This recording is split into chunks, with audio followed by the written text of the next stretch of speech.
With every new NBA season comes players that exceed and fail to meet expectations. Sometimes it's young players with immense potential that fall short, and in other instances, superstars can start out struggling or the other way around. Regardless, it's safe to say that so far this season there have been a lot of disappointments from stars that we didn't expect at all. Today, we will be going over the biggest disappointments so far in the NBA season and exactly what the cause is to their struggle, along with what they need to do to bounce back and meet their expectations. Let me just say that there are some interesting stars on this list, so you'll want to stay tuned, but with that being said, let's first take a look at the star who hasn't even hit the court yet. You guessed it, I'm talking about Zion Williamson. Entering the new season, Zion Williamson had insane expectations, being that just last year he averaged over 27 points per game and was one of the most efficient players on the court. Despite injury issues, Zion was able to ball out on the court, which is what had fans hyped for this season, but little did they know Zion Williamson wouldn't even play to start. If you didn't know, the Pelicans' young star suffered a fracture in his foot, but that's not what is disappointing. The disappointing part is the fact that Zion Williamson has gained a tremendous amount of weight since his injury. Most of you have probably seen the reports, but according to multiple reports, Zion Williamson has reached over 320 pounds at the peak of his weight gain, which is nowhere near playing shape.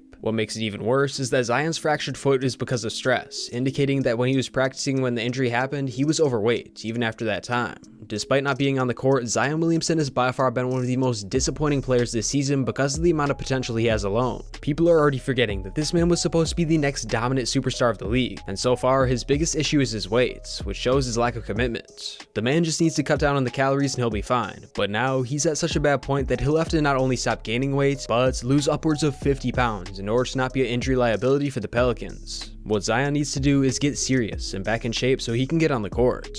I'm hoping that high school and college Zion aren't the peak of Zion Williamson, but at this point in time, it's looking like this could very well be the case if he doesn't change his habits. Despite Zion Williamson being a rather unique situation, there have also been many other stars in the NBA struggling and disappointing on the court, one of the biggest names being Damian Lillard. Heading into the new season, many believed that we would see the same old thing from Damian Lillard, elite shooting and such a high level of play that the Blazers would get into the playoffs. But so far, the opposite has been true for Dame and the team. Looking at the Trailblazers' 8-8 record, you might not think that Dame's been terrible, but if you watch the games, you would know that this is far from the case, and the stats don't lie. So far this season, Damian Lillard has put up averages of 21 points, 4 rebounds, and 8 assists per game, but where his struggle really shows is his shooting splits. In his first 16 games played, Dame has averaged 39% from the field and 29% from 3, as opposed to his usual 40% average. These numbers are absolutely unorthodox for Lillard, but at this point, there are a few things going against Dame that give us a hint at why this is happening. One of those being his injury. During the Summer Olympics, it was reported that Dame suffered an ab injury, but it was just a matter of playing through the pain at the time.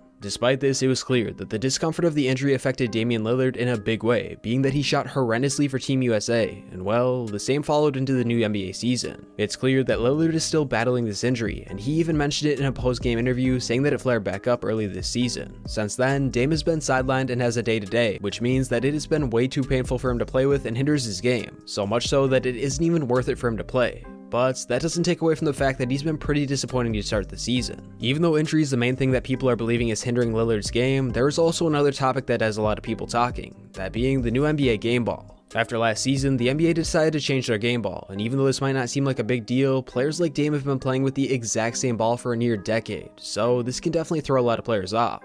If this is something affecting Lillard, it simply takes time to get used to, but overall, the man just has to get healthy and back to his normal shooting. Speaking of shooting, the next disappointing player on the list has been shooting poorly as well, but for completely different reasons, that player being James Harden. So far in my eyes, Harden has not only been one of the most biggest disappointments this season, but honestly the biggest disappointment for me personally. This year was supposed to be the year of domination for the Nets, and even though this team has the 1 seed at the moment with a record of 12-5, this isn't because of Harden. To start the season, Kevin Durant has been balling, and even saying that isn't giving the man credit. At one point a few weeks ago, KD led the league in points, assists, rebounds, steals, and blocks, which is absolutely insane. But despite KD's dominance, James Harden is looking like a completely different player. With Kyrie Irving's absence, many believe that Harden could step up his numbers and be a legit co-star with Durant, especially on the offensive end of the ball. But as you all know, this has yet to happen. When he's on the court, James Harden just simply doesn't look like the same guy. Sure, he still has some good moves in his bag and is a great passer, but he doesn't look like the superstar James Harden that we all know and love. It's almost as though Harden got a huge part of his game taken away from him that led to his struggle. Oh wait, that's exactly what happened. Along with the change in the game ball like I mentioned, the NBA has also made some changes in their rules revolving around foul drawing, and to say this has had a huge impact on players like Harden is an absolute understatement. I was thinking about making an entire video on this, so let me know down below if you'd like to see that. But for now, we just have to talk about how much this has hindered Harden's game. In his best season with the Rockets, Harden averaged 11.8 free throws per game. Any guesses on what his averages are looking like this year? Well, so far, James Harden is only averaging 7 free throws per game. And even though this might not seem like a big difference, a lot of the impact doesn't have to do with the free throws attempted. See, when players like James Harden were able to foul bait and draw a high volume of calls, this gave them an advantage. Harden did this so much that players would often give him a bit more space, so he didn't draw a foul with the move he liked to call the swipe through. Because of this, defenders were so focused on avoiding the foul that Harden could walk into a step back 3 or layup at ease. Now though, well, now is very different. James Harden doesn't have the edge like he used to, which has led to defenders absolutely hounding him on the defensive end, which at this point he just isn't used to. To put it simply, players like Harden just have to get used to the new game, and that will take time. But in order to do this, Harden will have to give his foul drawing tactics up and move on, which he's yet to do. If you've watched the Nets games, you would know that Harden has still tried foul baiting quite a bit, which just ends up leading to turnovers, which is the last thing that this Nets team needs. Harden simply needs to focus on how he can create another part of his game to keep defenders on their toes. Maybe a quick first step, maybe a new move, who knows. This is a very fixable issue for Harden, but so far he's been one of the most disappointing stars in the league and honestly a player in general. Now Harden might be getting a lot more slander because of the fact that he's in a large market of New York, but I feel like the next player on this list hasn't gotten as much hate as expected despite his poor play. That player being Jayson Tatum of the Celtics. Now let me just say, I know that Tatum hasn't been terrible for the Celtics, but what this comes down to is expectations, which is a very powerful thing in the NBA. The expectation for Tatum coming into the new season was very high. In fact, many people had Tatum as their dark horse MVP because they thought he would have such a dominant season. Yet, here we are. Like I said, Tatum hasn't been terrible, being that he's averaged 25 points, 8 rebounds, and 3 assists per game. But like Dame, he has been shooting terribly. Saying that Tatum is shooting a high amount of shots isn't even doing him justice, being that he's taking over 22 shots per game, which, if you didn't know, is the highest in the entire NBA.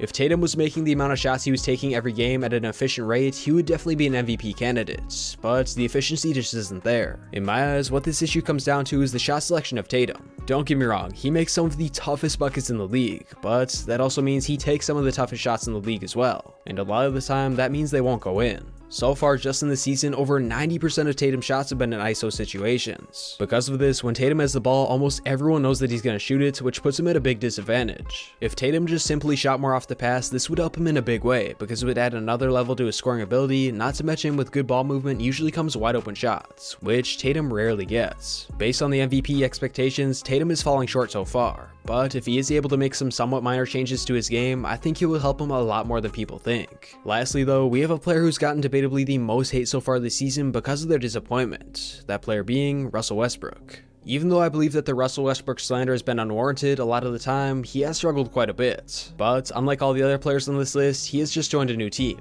And oh yeah, he has to play with one of the most difficult players to play alongside in LeBron James. Now, I'm not a Russ fanboy, even though it might have sounded like it. All I'm saying is that every time Russ joins a new team, it takes time to adjust, and then he returns to his potential all-star form. I mean, just last year with the Wizards, this team looked like a train wreck to start the season. But as you all know, Russ turned up once he adjusted, and this team got a lot better. I think the same will happen with the Lakers if they actually give Russ time and don't trade him at the deadline. But with Bron, you never really know what his plans are. To put it simply, Russ will either have to take a huge step down and be a quote-unquote disappointment for the team in the starting lineup, or he can play normally off the bench in a 6-man type role, but I just don't know if that will happen. If he's starting, Russ needs to become a threat from outside, and even though it's unrealistic, it's really the only way to fix his and the Lakers' issues as a whole. All in all, there are quite a few players who started out slow in the season. The question is, will they be able to adapt and adjust so they can get better? Let me know down below if you want to see a video on the top 5 players who exceeded expectations. But other than that, thank you all so much for watching. I'll catch you all on the next one. Woods out.